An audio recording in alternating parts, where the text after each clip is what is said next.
Hey guys, I'm Matt, husband, father, best-selling fiction author, and YouTuber.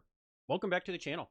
I sure do appreciate the support, and today I will be checking out another of the Fat Electrician's videos, and like Sergeant Reckless, this has also been high on y'all's request list. This is when the Marines took a duck into battle in World War II, the Devil Duck. I know like skosh about this story, but I have not watched Nick's videos. Like I said, I'm not going to watch any of his videos that I have watched already. I want these to be fresh reactions. All I know about this is that the Marines did in fact take a duck into battle. I know about it. As far as the nuances of it, no idea. So I'm sure it's going to be very entertaining. It is a shorter video, so we'll just kind of see how it goes and go from there. So once again, if you are not subscribed to any of Nick's channels, please go over to the Fat Electrician. Please go over to the Fat Files. Go over to the Unsubscribed Podcast. Go over to Kinda Consensual. Lots of great content from Nick and the Unsub crew. I love them all. It's all my favorite stuff. And if you could, subscribe to my channel as well if you're not already. Really do appreciate it. And without further ado, let's get into it. As always, I will have this video linked in the description of my video. And let's learn about the Devil Duck. This is probably the most Marine Corps story I've ever heard in my entire life, and there's absolutely no way that it's been embellished. Like a lot. Ladies and gentlemen, we've already talked about the Marine Corps' most famous animal hero, Sergeant Reckless, the horse that was adopted by the Marines during the Korean War that would go on to become the hero of Outpost Vegas and the first horse to ever partake in a Marine Corps amphibious landing. But before Sergeant Reckless, the Marine Corps had another hero from the animal kingdom that partook in multiple amphibious landings in the Pacific theater of World War II. Today we're talking about Sergeant Siwash, aka the Devil Duck. But first, a word from our sponsor. This Sorry. Just real quick, just seeing Nick's face when he's the Devil Duck. Fantastic. video is brought to you by Delete Me. Delete Me is an online subscription service. It's a very straightforward, simple business. You give them money, they get rid of your personal information off the internet. Okay, look, here's the deal. Somehow, some way, your personal information is on the internet. Your name, your spouse's name, your parents' name, your address, your last 5 addresses, your phone numbers, and all of your emails are all sitting in some data broker's bank, and they're selling that information for money. But the good news is that these data brokers are legally required to delete your information if you submit an opt-out request. And that's where Delete Me comes in. They will go to all the big data brokers and automatically submit opt-out requests on your behalf, and you don't have to do anything. And I know what you're thinking, because I thought the same thing. I don't want to give all my personal information to Delete Me either, because that just seems counterproductive. Okay, here's the thing with that. You don't have to give them all your private information. You can literally give them your name and your email address. You can give them more information if you want, but really all they need is your name and email, and then you come back a few days later and they just start asking you a bunch of yes or no questions. By using just your name and email, they'll search through all the data banks and figure out who you are, and they'll ask you a bunch of weird questions like, is this your dad? Is this your mom? Is that a relative? Is this your address? Did you used to live here? Did you grow up at this address? Is this your phone number? Is this your email? They know all of this information just by you giving them your name and email using all the information that these data brokers have. And then you just let them know, yes, that's me, and then they will delete all that information for you. A couple days after that, they're going to send you a report. Here was mine. Over 70 data brokers had my information, and there were 489 listings where that information was for sale, and Delete Me submitted opt-out requests for all of them. Now, those data brokers are probably going to be able to get my information again, but Delete Me is constantly going to be searching for my info and automatically submitting the requests as soon as those listings pop up. Go check out Delete Me. I'll have a link and a discount code down below. Let's get back to the video. Our story begins in 1942 as the 2nd Marine Division is currently in New Zealand gearing up to go into combat against the Japanese in World War II. And like all great military stories, it totally happened. It begins in a bar with a bunch of Marines drinking. And as is tradition with the military drinking at a bar, there are conflicting reports as to what actually happened. According to the Marine Corps, the Marines went out to a local bar in New Zealand. They then started drinking with the locals, and they all had a great, very professional, cordial time where they all drank a very appropriate amount of alcohol. Sorry, did you see the transition with the gun safe in the background? That was just, that's funny to me. That Delete Me ad, the gun safe was much smaller and it was covered in what I would presume are stickers, maybe magnets. And now Nick has a much bigger safe in the background. It's very noticeable when you cut the ad into the current video. Sorry, Has nothing to do with the video, but it was just something I noticed. A great, very professional, cordial time where they all drank a very appropriate amount of alcohol, potentially even a Surgeon General recommended amount. And then none of the Marines went out and hooked up with any of the local women. And if they did, hypothetically, which they didn't, but if they did, it would have been strictly in the missionary position, and the Marines would have used protection. Now, while they were at the bar, there was also a raffle. And apparently, a bunch of the Marines bought these tickets for this raffle, and one of the Marines by the name of Sergeant Francis Fagan ended up winning the raffle. Now, the grand prize for this raffle at a bar in New Zealand was apparently a duck.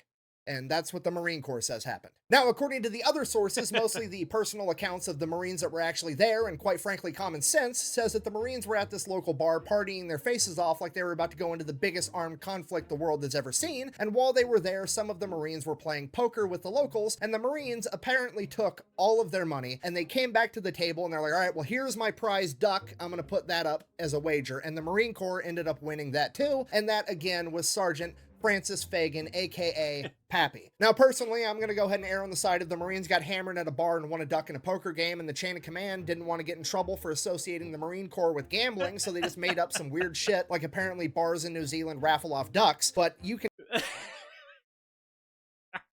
In context, like, okay, yeah, they got a duck. But in context with how they got the duck getting hammered at a bar and winning a duck at a poker game. I mean, come on. That is totally a Marine thing to do, by the way. Gambling, so they just made up some weird shit, like apparently bars in New Zealand raffle off ducks, but you can go ahead and decide to believe whatever you want. Regardless, either way, Francis Fagan, and by extension, the Marine Corps, now has a duck. So what are the Marines going to do with a duck? Obviously, they take it under their wing. I'd like to apologize to the internet for making you a dad. I mean, to be fair, that is true. I kind of turned her into a bodybuilder for like 18 months between the two kids. Wow. Interrupting my history time. Sorry about that. Anyways, the Marines pretty much immediately teach this duck how to drink beer, which I know what you're thinking. That's probably not very healthy for the duck, but to be fair, there are worse vices to have. I mean, he could get addicted to quack. I'm sorry. I'm done. Okay, I'm done with the dad jokes. That joke was foul. Anyways, they become drinking buddies with this duck. He becomes one of the Marines, and... Get it. Oh... God, what am I gonna say? And look at the picture. Look at the picture. Oh, this video. Already, this video. That joke was foul.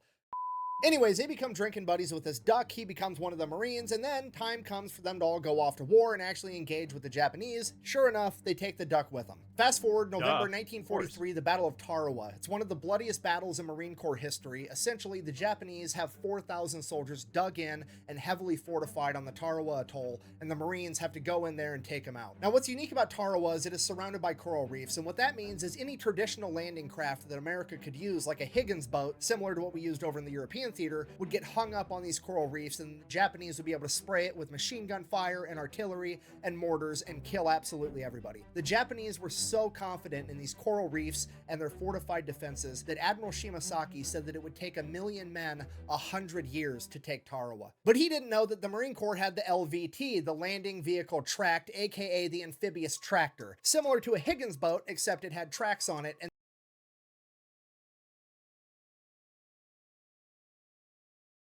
why don't I remember this thing?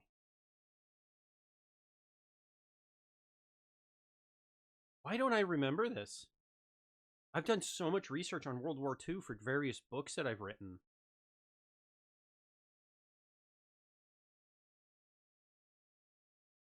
Years to take Tarawa. But he didn't know that the Marine Corps had the LVT, the Landing Vehicle Tracked, aka the Amphibious Tractor, similar to a Higgins boat, except it had tracks on it, and then when it hit the coral reefs, it would simply drive right over the top of them. So November 20th, 1943, at 3 a.m., under the cover of darkness, 18,000 Marines and one duck would load into their salamander tractors as they prepared to launch their amphibious landing at the Quack of Dawn. As dawn broke, the God, he said Quack of Dawn.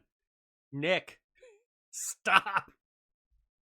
I love a dad joke more than anybody, but I'm like, trying to focus on this, and he says quack. Commander tractors as they prepared to launch their amphibious landing at the quack of dawn. As dawn broke, the Japanese soldiers watched in horror as the American landing crafts did not get hung up on the reefs, but simply drove right over the top of them. The only surviving Japanese officer from this battle, Kiyoshi Ota, would later go on to write, "We could see the American landing craft coming towards us like dozens of spiders over the surface of the water, as one of my men exclaimed, 'The gods of death have come.'" As the Marines reached the beach, they would become pinned down from heavy machine gun, artillery, and mortar fire. They were only able to secure the first 70 yards of the beach after hours of combat. It is at this point that the Marines' front line was charged by an enemy rooster, and Sergeant Siwash charged past the Marine line to meet the chicken in winged combat in the middle of the battlefield. After sustaining several pecks to the head, Siwash was able to repel the enemy ambush and save his fellow Marines. The Marines would then go on in the following day.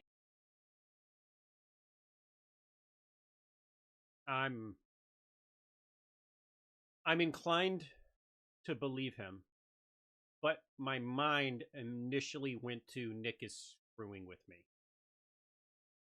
To completely take over the island. The Japanese believed that it would take 1 million men 100 years. In reality, it took 18,000 Marines and 1 Devil Duck 72 hours. For sustaining multiple peck wounds on the battlefield, the Marines tried to get Siwash the Purple Heart. Unfortunately, that wasn't going to work out, but the chain of command still cited Siwash for bravery on the battlefield. That citation, written by Lieutenant Colonel Presley M. Brexley, is as follows. For courageous action and wounds received on Tarawa and the Gilbert Islands, November 1943, with utter disregard for his own personal safety, Siwash, upon reaching the beach without hesitation, engaged the enemy in fierce combat, namely one rooster of Japanese ancestry, and though wounded on the head by repeated pecks, he soon routed his opposition. He then refused medical aid until all wounded members of his section had been taken care of first. Siwash and his fellow Marines would then see battle again at the Battle of Saipan, also known as the D-Day of the Pacific. However, allegedly due to some intel, there would be no enemy poultry on the beach, so Siwash's services were no longer needed, and he would remain on the boat for the initial 3 days of the battle. After that, he would go ashore and support his fellow Marines. At the conclusion There's so much. This is a 10-minute video, and there's so much my mind is trying to figure out. Like,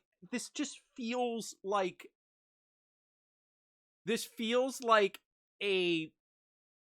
Like an FU. This feels like a middle finger. Like, this is satire. This feels just like satire. Like, obviously, I know it's not, but... They're, like... Oh my god.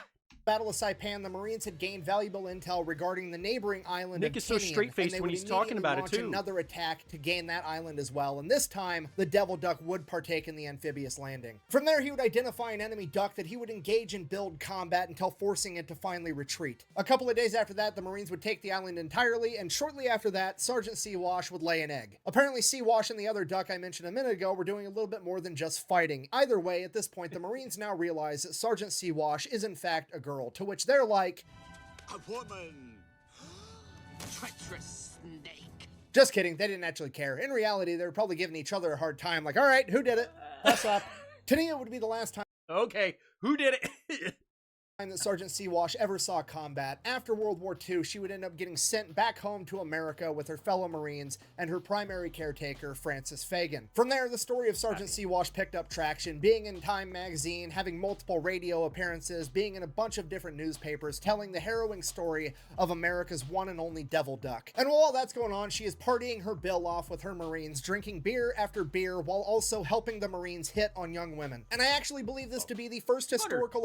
100%. Could you imagine? Could you imagine a Marine walking around with this cute little duck as it's like drinking beer? Of course, they're gonna get all the chicks.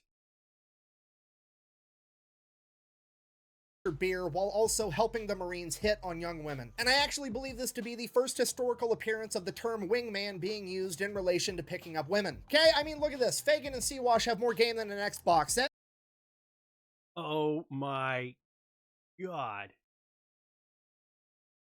And the Lion, they have more game than an Xbox. used I wanna in see that relation to picture picking again. up women. Okay, I mean, Siwash comes home, famous Marine duck, veteran of 3 big Pacific battles, is given hero's welcome in Chicago.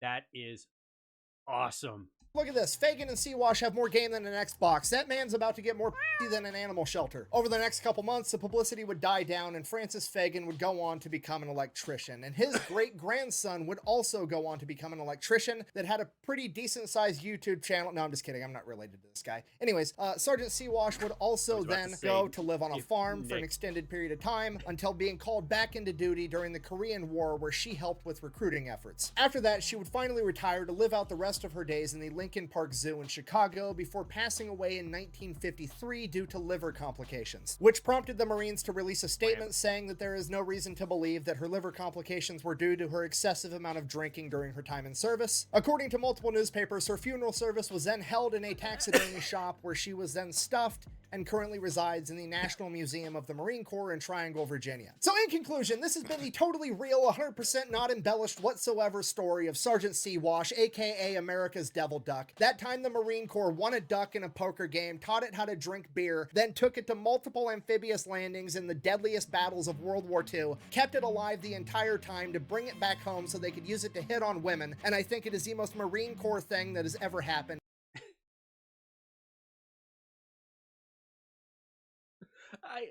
I seriously,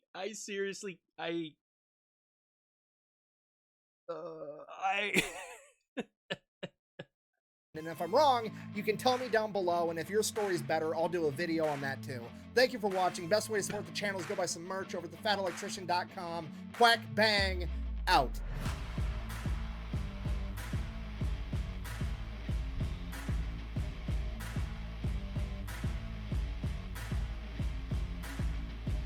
I was about to say, doesn't look like there's any.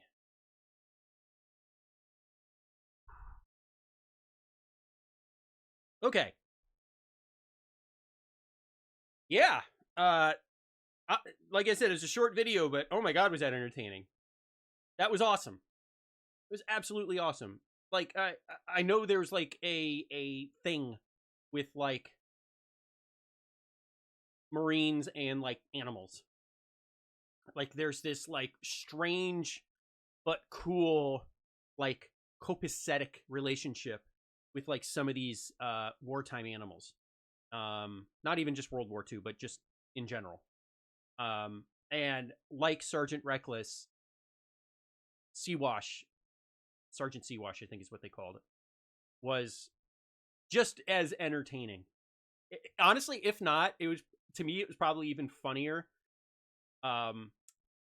Reckless's story was cooler in like a historical sense and like a meaning sense.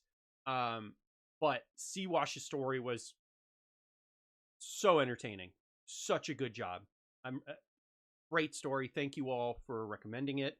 And like I said, keep the recommendations coming in the comments. If you want me to do specific videos from Nick, whether it's his Fat Electrician channel or his Fat Files, I will be doing videos from both, because the Fat Files videos, I gotta say, they've been awesome. So I'm going to continue to do some of those, as well as his main channel stuff, obviously.